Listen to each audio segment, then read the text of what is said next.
Hello friends, आज का हमारा जो लेसन है वो लेसन है एंगल्स के बारे में। तो चलिए हमारा आज का लेसन हम स्टार्ट करते हैं। और इसके अंदर जो है सबसे पहले हम ये समझते हैं कि एंगल जो है वो किसे कहते हैं या एंगल होता क्या है। देखिए, कोई भी ऐसी फिगर जो एक कॉर्नर जो है की शक्ल की होती है, कोने की शक्ल की होती है, इजी लैंग्वेज के अंदर अगर हम समझे तो कोई भी कॉर्नर, कोई भी कोना जो इस तरह का फॉर्मेशन होता है उसे हम एंगल कहते हैं। लेकिन ज्योमेट्री के अंदर इसकी एक स्पेशल डेफिनेशन है। वो डेफिनेशन ये है कि अगर कोई दो रेज, दो लाइंस या दो रेज जो है किसी एक पॉइंट से जो है निकल रही है, उनका जो सेंटर है, उनका जो ओरिजिन है वो ओरिजिन एक है और वो दोनों लाइंस जो है वो नॉन लीनियर है, गैर हमखती है, एक लाइन में नहीं है बल्कि दो नॉन लीनियर लाइंस अगर मिल रही है, किसी एक पॉइंट से ओरिजिनेट हो रही है, तो वो दोनों नॉन लीनियर लाइंस, गैर हमखती शुआएं जो है वो एक पॉइंट से निकलकर जो है वो एक एंगल को जो है एक जाविये का फॉर्मेशन करती है, एक एंगल का फॉर्मेशन करती है। तो this is about the angle, जिसके अंदर ये जो सेंटर होता है, इस सेंटर को कहा जाता है वर्टेक्स, जिसको हमने ओ से जाहिर किए। ओ जो है वर्टेक्स है और ये जो है ये दोनों साइड्स जो है ये एंगल के आर्म्स कहलाते हैं। जैसे पहला आर्म हमने ले लिए ओ ए और ओ बी, ये जो है ये एंगल ए ओ बी के आर्म्स है। तो इस तरह से ओ ए एंड ओ बी ये एंगल के आर्म्स हो गए, बाजू हो गए। और इस पूरे जो एंगल है, इस एंगल को हम इस फिगर के सिंबल के जरिए जाहिर करते हैं, angle A O B. Angle जो है, एंगल को 3 पॉइंट के जरिए भी लिखा जाता है और एंगल को एक पॉइंट के जरिए भी लिखा जाता है। अगर हमको एक पॉइंट के जरिए एंगल लिखना है तो हम जो उसका वर्टेक्स होता है उस वर्टेक्स के जरिए जो है उस एंगल को लिखते हैं। जैसे इस एंगल को हम लिखेंगे एंगल O।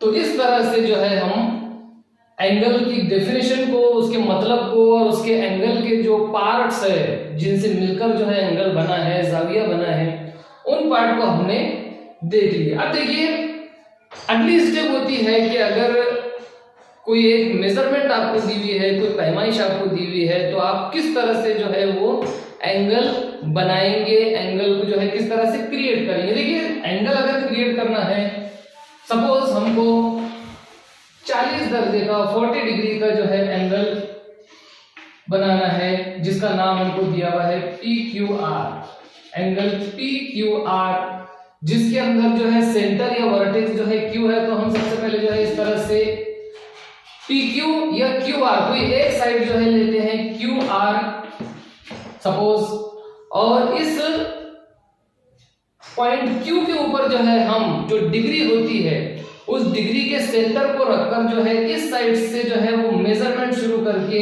पॉइंट जो है वो 40 डिग्री कर लाकर जो है वो इस तरह से एक रे खींचते हैं और ये जो हमारा फॉर्मेशन होता है, ये जो बनता है, ये होता है 40 डिग्री का एंगल। या हमको जिस भी मेजरमेंट का, जिस भी पैमाइश का जो है हमको एंगल बनाना है, उस पैमाइश का एंगल हम बनाते हैं और उसका जो है वो नाम लिख देते हैं। सपोज हमारा तीसरा पॉइंट P है तो हमने लिख लिए PQR। इस तरह से जो है हम किसी भी एंगल को बनाते हैं। तो एंगल का नाम 3 पॉइंट से लिखना या 1 पॉइंट से लिखना, फिर उसके साइड्स को समझना और उसके मेजरमेंट को समझना, these are very important things. ये बहुत इंपॉर्टेंट चीजें हैं।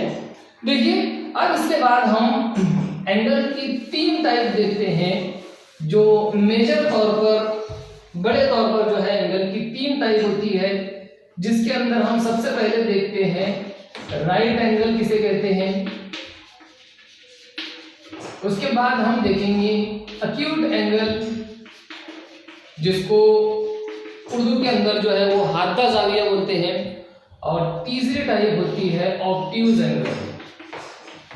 ऑब्ट्यूज एंगल जिसको उर्दू के अंदर जो है वो मुनफरजा जाविया बोलते हैं, यानी ऑब्ट्यूज एंगल, उसके बाद अक्यूट एंगल यानी हादा जाविया, और राइट एंगल यानी कायमा जाविया। देखिए सबसे पहले तो हम राइट एंगल के बारे में देखते हैं कि ऐसा जाविया जिसकी पैमाइश 90 दर्जे होती है, 90 डिग्री होती है, ऐसे एंगल को हम जो है वो राइट एंगल बोलते हैं। राइट एंगल, जिस एंगल का मेजरमेंट, जिस जाविये की पैमाइश 90 दर्जे 90 डिग्री हो, ऐसे जाविये को, ऐसे एंगल को हम राइट एंगल जो है वो बोलते हैं। This is the first type, ये पहली टाइप है एंगल के लिहाज से, ये पहली टाइप है। देखिए किस तरह से पैमाइश के लिहाज से हमने 90 डिग्री वाले को राइट एंगल बोले। फिर 90 डिग्री से कम जिसका जो मेजरमेंट होता है, जिसकी पैमाइश, जिसका मेजरमेंट 90 डिग्री से कम हो, 40, 50, 60 कितना भी हो, लेकिन 90 डिग्री से कम अगर किसी की पैमाइश होती है किसी एंगल की, तो ऐसे एंगल को हम अक्यूट एंगल बोलते हैं। अक्यूट एंगल यानी हादा जाविया, जिसकी पैमाइश 90 से कम हो, 0 से ज्यादा हो। उसके बाद नेक्स्ट टाइप और तीसरी टाइप हमारे पास आती है पैमाइश के लिहाज से, वो होती है ऑब्ट्यूज एंगल, जिसको जो है मुनफरजा जाविया कहा जाता है उर्दू के अंदर। और मुनफरजा जाविया उसको कहा कहते हैं जिसकी पैमाइश या जिसका मेजरमेंट 90 दर्जे से ज्यादा हो, 100, 110, 115, 135 जो भी हो, लेकिन 90 दर्जे से ज्यादा हो और 180 दर्जे से कम हो। ऐसे सारे जो एंगल्स होते हैं उनको ऑब्ट्यूज एंगल कहा जाता है। Obtuse angles. तो इस तरह से हमने जो है एंगल देख लिए, एंगल की तीनों टाइप्स जो है हमने देख लिए। अब देखिए एंगल्स जो फॉर्म होते हैं वो जब दो लाइंस या दो से ज्यादा लाइंस एक दूसरे को काटती है, एक दूसरे को इंटरसेक्ट करती है, एक दूसरे से मिलती है, उस कंडीशन में, उस पोजीशन में जो है वो अलग अलग एंगल्स का फॉर्मेशन होता है, एंगल्स जो है वो बनते हैं। तो देखिए हम इसके बारे में दो टाइप की जो है लाइंस देखते हैं। सबसे पहले हम देखेंगे पैरेलल लाइंस। पैरेलल लाइंस जिनको उर्दू के अंदर जो है वो मुतवाज़ी खुतूत कहा जाता है। ऐसी लाइंस, ऐसे खुतूत जो एक दूसरे के आमने सामने होते हैं और एक दूसरे से मिलते नहीं, कभी भी एक दूसरे को इंटरसेक्ट नहीं करते, एक दूसरे को कभी नहीं काटते, कभी नहीं मिलते, ऐसे दो लाइंस को जो है वो पैरेलल लाइंस कहा जाता है। जैसे अभी जो शक्ल हमारे सामने मौजूद है, इसमें एक लाइन ए भी मौजूद है और दूसरी लाइन सी डी मौजूद है। दोनों भी लाइंस जो है वो एक दूसरे से बिल्कुल मिल नहीं रही है, किसी भी पॉइंट पर ये एक दूसरे को काट नहीं रही है, तो इन दो लाइंस को जो है हम पैरेलल लाइंस बोल सकते हैं। ये होती है पैरेलल लाइंस। फिर जो लाइंस एक दूसरे को किसी भी एंगल पर काटे, किसी भी एंगल पर मिल जाए, ऐसी सारी लाइंस को जो है हम इंटरसेक्टिंग लाइंस बोलते हैं। मुतकातिफ खुतूत जो एक दूसरे को जो है वो काटते हैं, एक दूसरे से जो है मिलते हैं, एक दूसरे को इंटरसेक्ट करते हैं, ये होती है इंटरसेक्टिंग लाइंस। और उसके बाद तीसरी टाइप जो हम देख रहे हैं वो लाइंस होती है एक दूसरे की perpendicular lines. Perpendicular lines, perpendicular lines. देखिए ऐसी लाइंस या ऐसे खुतूत जो एक दूसरे के साथ 90 डिग्री का एंगल बनाते हैं, मतलब 90 दर्जे का जाविया अगर दो लाइंस बना रही है तो वो दोनों भी लाइंस एक दूसरे पर परपेंडिकुलर होती है, एक दूसरे पर उमूद होती है, जो 90 डिग्री का एंगल बनाती है। तो देखिए ये जो चीजें हैं ये 5th क्लास के बच्चों के लिए, 5वीं क्लास के बच्चों के कोर्स के अंदर ये बेसिक चीजें मौजूद है about the angles, about the lines, lines के बारे में भी, एंगल्स के बारे में भी, और मेजरमेंट की बेस पर जो है वो एंगल्स की तीनों टाइप ये 5वीं क्लास के बच्चों के कोर्स के अंदर मौजूद है, जो मैंने अभी आपको बताया। इसके अंदर मैंने आपको सबसे पहले राइट एंगल बताया, ये आपके जहन में रखना जरूरी है। राइट एंगल वर्ड जब भी आए, जब भी राइट एंगल का वर्ड आया तो स्टूडेंट्स के माइंड में एक चीज आना चाहिए कि वो एंगल जो है वो 90 डिग्री का ही होगा।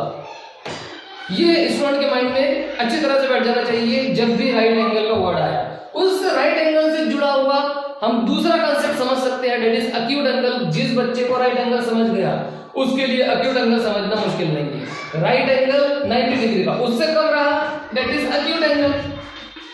अब एक्यूट एंगल के बारे में आप कोई भी मेजरमेंट ले सकते हैं। 70 डिग्री का एंगल बन रहा है, that is also acute angle. 60 degree का, that is also acute angle. 53, 52 कोई भी एंगल हो, अगर आपको किसी ने ये पूछ लिया कि एक्यूट एंगल क्या होता है तो आप एग्जांपल के तौर पर 90 डिग्री से कम मेजरमेंट वाला कोई भी एंगल बोल सकते हैं, that is the acute angle. Second type, third type आपको कहा है ऑब्ट्यूज एंगल,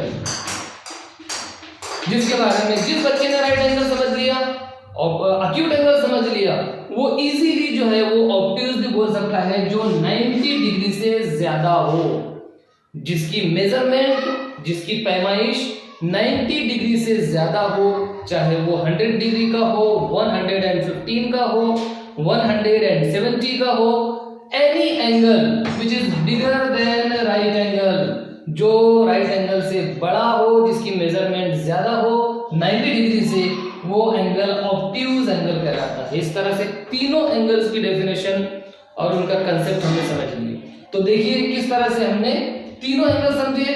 उसके बाद पैरेलल लाइंस जो कभी एक दूसरे से नहीं मिलती, these are the parallel lines. Perpendicular lines जो एक दूसरे के साथ 90 डिग्री का एंगल बनाती है।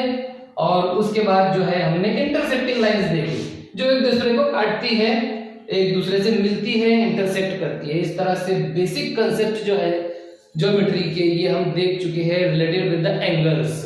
तो ये वीडियो अगर आपको पसंद आया तो इसको लाइक कीजिए, ज्यादा से ज्यादा शेयर कीजिए, और अगर आप हमारे चैनल पर नए हैं तो इसको सब्सक्राइब कर लीजिए।